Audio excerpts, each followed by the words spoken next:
చెప్పండి, ఎక్కడి నుంచి వచ్చారు, ఏంటి మీ పేరు? నందిగామ నుంచి వచ్చామండి. నందిగామలో నేను మున్సిపాలిటీలో కోఆప్షన్ సభ్యులుగా పనిచేస్తున్నాం. చాలా ప్రజలకు దగ్గరగా ఉంటారు మీరు మొత్తం? ఉన్నామండి. నేను 30 సంవత్సరాలు ఉద్యోగం చేసి ప్రజలకు చేరువలోనే ఉన్నా. పంచాయతీ ఈవోగా 30 ఏళ్ళు చేసి రిటైర్డ్ అయ్యి ప్రస్తుతం నందిగామలో ఉంటున్నాం. దాస్ గారు, మీరు ప్రభుత్వ ఉద్యోగం చేశారు, చాలా దగ్గరగా ఉంటారు ప్రజలకి. ఏంటి ఇప్పుడు జగన్ పాలనలో వచ్చిన తర్వాత ఇప్పుడు పరిస్థితి ఎలా ఉందో ప్రజలు ఏమనుకుంటున్నారు? జగన్ గారు ప్రభుత్వం ఫామ్ అయినాక ఇది మేము కని విని ఎరుగని విధంగా జగన్ గారి పాలన ఉంది. అంతకుముందు పెన్షన్స్ వస్తే ఏలు ముద్రేసి డబ్బులు తీసుకుంటాం, డబ్బులు పంచుతాం, లేకపోతే ఇంకొక రకంగా ఎంఆర్ ఆఫీస్కి వెళ్తే ఇబ్బందులు, ఎండిఓ ఆఫీస్కి వెళ్ళినా ఇబ్బందులు, ఏ ఆఫీస్కి వెళ్ళినా స్పాట్లో పని జరిగేది కాదు. ఎన్నిసార్లు తిరగాల్సి వచ్చేది. వాడు పల్లెటూరు నుంచి పట్టణానికి వచ్చి వాడి పని కోసం 4-5 సార్లు మానుకొని మరి ఇంత ఇబ్బంది పడుతుంది. ఇప్పుడు సచివాలయం వ్యవస్థ వచ్చాక ఏ కాగితం అన్నా సచివాలయంకి మనం అప్లై చేసుకుంటే సచివాలయంకే మళ్ళీ తిరిగి కాగితం వస్తుంది, మనకి ఇచ్చేస్తున్నారు.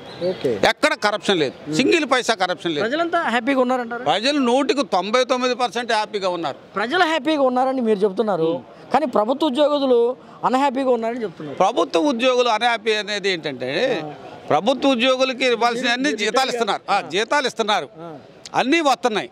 కానీ వాళ్ళు పిఆర్సీ పెంచమని, డిఏలు ఇవ్వమని, ఆ గవర్నమెంట్లో డిఏలు బకాలు ఉన్నాయి, ఈ గవర్నమెంట్ 1-2 ఉన్నాయి ఇస్తున్నారు. కనుక ఎలక్షన్ ముందు మిగిలిన అన్ని ప్రభుత్వ ఉద్యోగులకు సాటిస్ఫాక్షన్ చేస్తారు. ఉద్యోగస్తులందరూ కూడా ఇదివరకు 100% వైసీపీకి వేశారు. మరలా ఎంప్లాయీస్ అందరూ కూడా మళ్ళీ వైసీపీకి వేస్తారని ఆశిస్తారు. దాస్ గారు, ఈరోజు మరి చలో విజయవాడ కార్యక్రమానికి పిలుపునిచ్చారు ఎన్జిఓస్.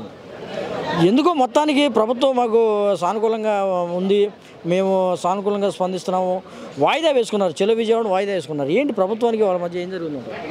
ప్రభుత్వానికి మన టాక్స్కి వెళ్ళారండి, వాళ్ళు ఇస్తాము, ఈ నెలలో ఇచ్చేస్తామంటున్నారు ఇవ్వాల్సిన బకాయిలు.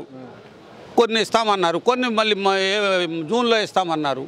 వాళ్ళు ఏ గవర్నమెంట్ వచ్చినా ఉద్యోగస్తులకు రావాల్సినవి అడుగుతాం తప్పదు. ఏ గవర్నమెంట్ వచ్చినా కానీ, చంద్రబాబు నాయుడు వచ్చినా అడిగాం, ఇప్పుడు వచ్చినా అడిగాం.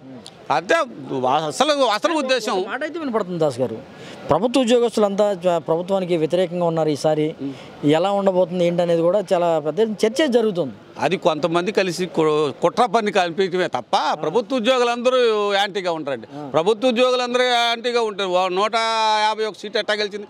ఇప్పుడు కొంతమంది ఏం చేస్తారంటే, అయా ఇట్లా ఉంది అట్లా ఉంది అపోహ సృష్టిస్తున్నారు. కానీ రేపు చేసేటప్పటికి లోపల కొద్దిగా అసంతృప్తి ఉండొచ్చు, కానీ అలా అన్నంత మాత్రాన పార్టీకి వ్యతిరేకం కాదు.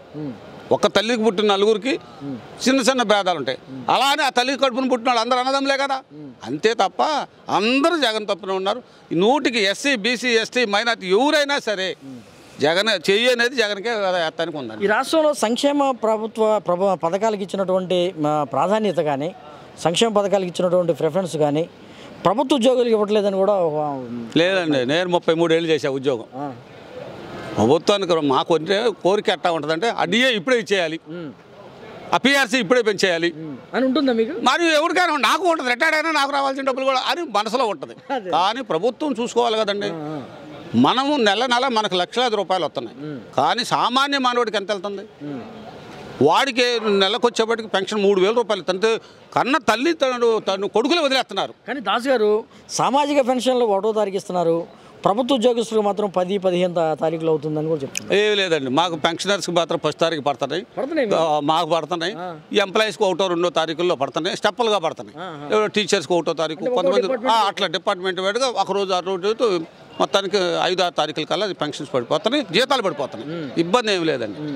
కాకపోతే 1వ తారీఖు పడాలనే కోరుకుంటుంది. అదే అందరికీ ఉంటుంది. ఒక డిమాండ్ కూడా పెట్టారు ఎంప్లాయీస్, 1వ తారీఖు కంపల్సరీగా మాకు జీతాలు ఇవ్వాలని ఒక డిమాండ్గా వచ్చింది. ఇప్పుడు ఇమ్మనే అడుగుతుంది, తప్పు లేదండి మనం. కానీ అతను ఏం చూస్తున్నాడు, మనకన్నా దరిద్రులు చూస్తున్నాడు. వాళ్ళకి 1వ తారీఖు ఇస్తే వాడికి అది అవసరం, వాడు మందులకు అవసరం, వాడు తినడానికి అవసరం, వాడికి అవసరం. మనకు ఒక రోజు లేట్ అయినా మనకి పెద్ద ఇబ్బంది ఏమి లేదు. మనకు జీతాలు ఉన్నాయి, మనం పోషించగల శక్తి ఉంది, సమాజంలో ఒక ఉన్నతమైన స్థానంలో ఉన్నాం. కానీ కట్టుకు దరిద్రుడు, ఆ భర్త చచ్చిపోయిన ఆమెకు 3000 ఎంత, ఆమెకు ఒక వరంలాగా ఉంటుంది. ఆ ముసలమ్మకి మరి ఎంత ఇదండి, అది పుణ్యం. మనకు ఒక రోజు లేట్ అయినంత మాత్రాన అది మనకి ఇబ్బంది ఏమి లేదు.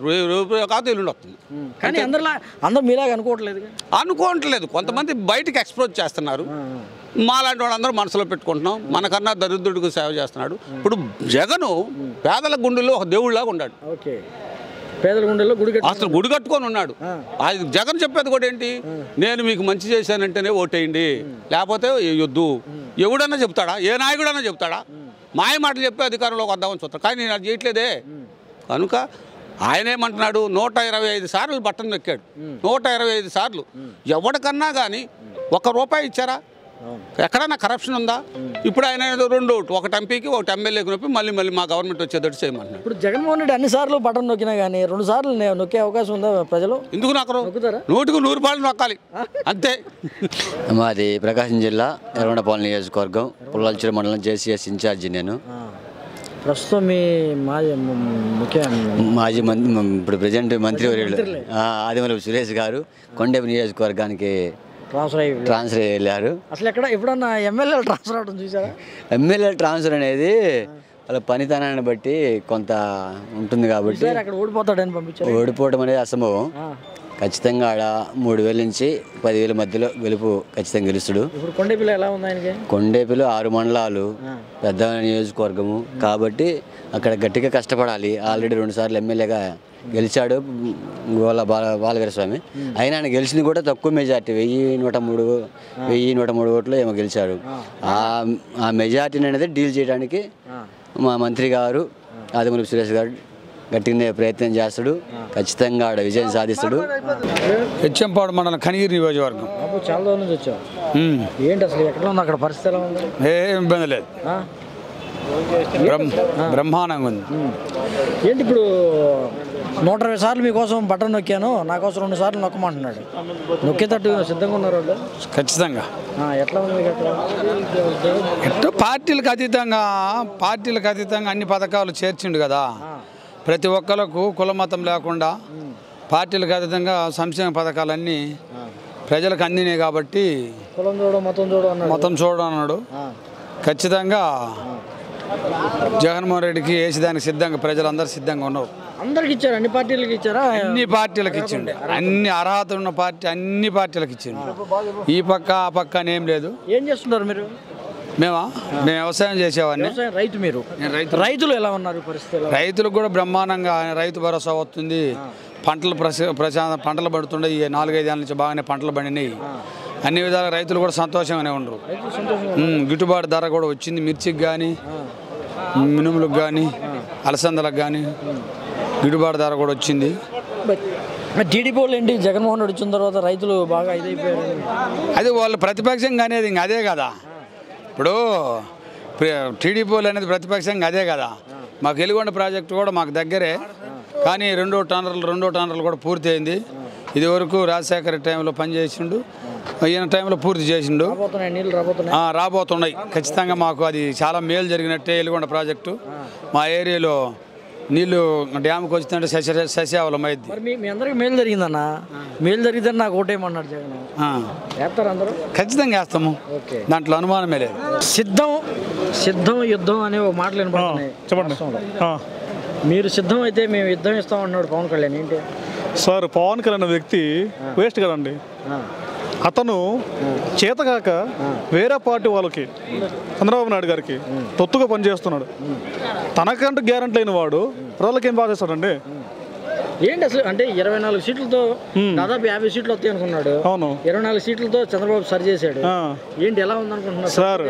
పొత్తు అనుకుంటే సరిసమానం పంచుకోవాలి, కానీ అతను చేశాడు 24 సీట్లతో సరిపెట్టుకున్నాడు. అంటే రాష్ట్రంలో సీఎం పదవిని కూర్చుంటాను అనుకుంటున్నాడా? చాలా మంది పావలా కూడా రాలేదన్నారు, 24 వచ్చినాయి. సార్ అది కరెక్టే కదా సార్, పావలా కూడా రావట్లేదు కదా సార్, 0 అంతే.